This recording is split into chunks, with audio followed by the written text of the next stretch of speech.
Hi, I'm Max Mosier, and this is a new segment on my channel called Let's Be Real, where I talk about real life issues and my personal experiences that have made me the person I am today. Today I want to talk about bullying experiences, my bullying experiences. Elementary school was really a breeze for me. Nothing really significant happened. I was just a child at that time, going to school and coming home and going to school day in and day out. Nobody really thought I was different, except I may have had fire truck red hair because I experimented with hair dye. But when I entered junior high school, about 6th grade, it hit hard. The bullying was just massive amounts because people thought that I was weird because the way I expressed myself, the way I dyed my hair, the way I dressed, the way I acted.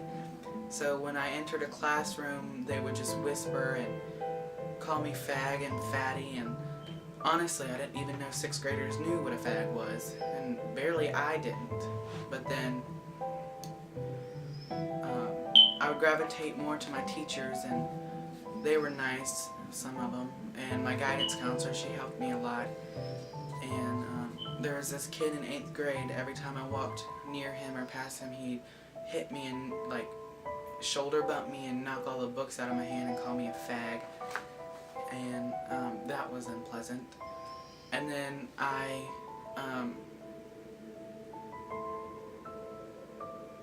just go home and sleep, and the guidance counselor would try to help me the best she could, but often that made things worse. Then rolls around the junior high school talent show, where I dressed up in a blue suede suit and a sequin tie and played a song I wrote on the piano. And I then found the group of people that I was meant to hang out with that shared common interests like mine of singing and dancing and acting and being awesome.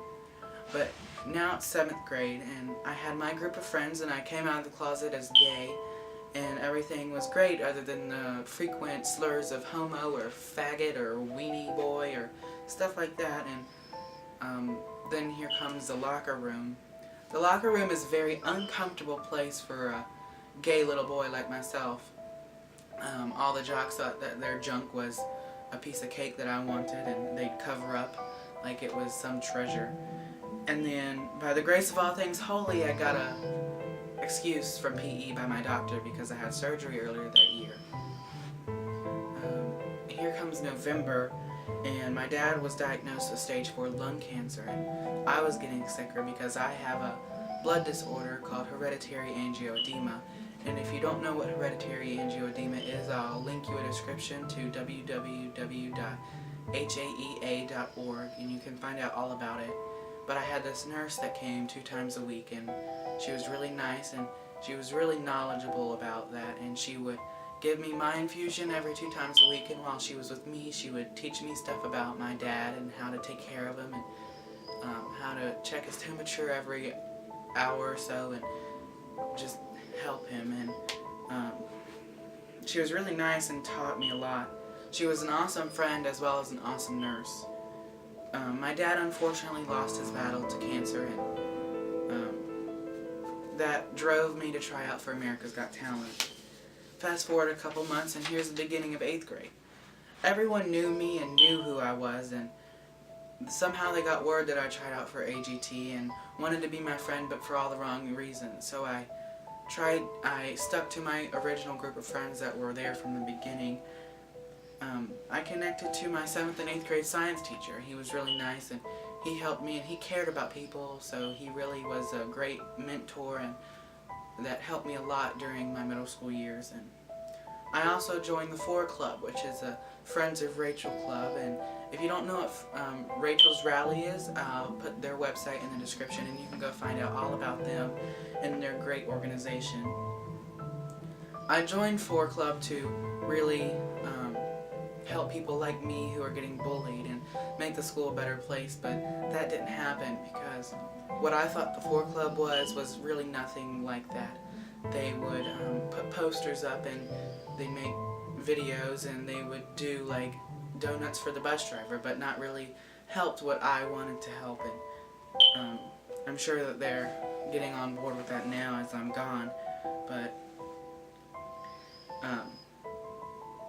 I was still being made fun of regularly, and one incident that really stuck to me and I realized that it needs to stop is when I was late for class and I was going down the stairs, and someone came behind me and pushed me down the stairs, and I hurt my knee really bad and my shoulder. And I went to the nurse and I told her to call my mom and I wanted to go home. And I went home and I was really angry more than sad or upset, and I sought revenge and I pushed him down the stairs the next day, and he didn't fall, but he never messed with me again. But I'm not saying that's the answer to most bullying things. Is often when you get violent, it makes things worse and they'll hurt you really bad. But in my case, it didn't, and it helped me. The last incident I remember of bullying was when I was in the auditorium with a group of people, and we were doing something like waiting for makeup picture day or something like that, and a group of guys were behind me, and they were laughing, called me fag, and just laughing at me, and so this guy came and sat and put his arm around me and started, and I told him that you were too close for comfort for me, and he started making kissy faces and said, "Come on, don't you want it? You want it." And I ran out of the auditorium, and later when I got home, I posted a status on Facebook and called each and one of them out, and one of them replied and it said, "I didn't say anything, it was the other guy. I know what he said was bad, but I was just laughing," which brings me into the subject of cyberbullying. Cyberbullying is a big epidemic in our country, and it needs to be stopped. I've gone through it, and millions of others has gone through it, but unfortunately a lot of people due to cyberbullying have took their lives. One incident that sticks to my mind with me and cyberbullying is this kid that I went to private school with his sister. I went to a Christian school, and although he wasn't acting very Christian-like, posted this on my wall on Facebook.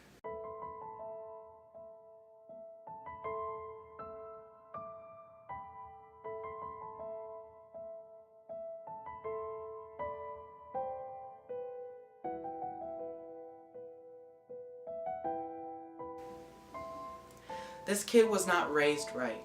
His parents didn't care about how he said stuff and hurt other people with the words that he said. His sister did. His sister said sorry for the way he's acting and all that stuff. A lot of people like him bully online because they can hide behind a computer and not do it face to face. He probably wouldn't have done it if he was going to do it face to face. I know life is tough, but listen to me when I say it does get better. People will always be narrow-minded and rude and say things that will hurt you, but you just got to know that you are better than that, and you are you. You express yourself how you want to. You are who you are, and you shouldn't be sorry for it.